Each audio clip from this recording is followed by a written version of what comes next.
61 kilsaa tunnissa. Täällä on vihdoinkin ahtopainen ruuhi löydetty selkeästi useammastakin laitteesta, kuten myös kaasupoli. Ja emäntä kyytiin. Eli radalla numero 2, Olli-Pekka Lepo, Opexi nimimerkki, E28530, Turbocharger.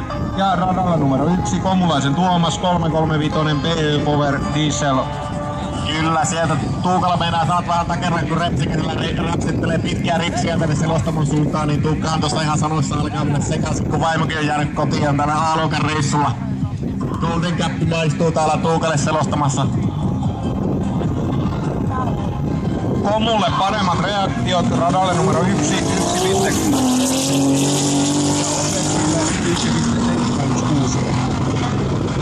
Meinaa vetoja noissa vehkeissä, Voittoon rata numero 2, 12,406, 210 kilsaa tunnissa.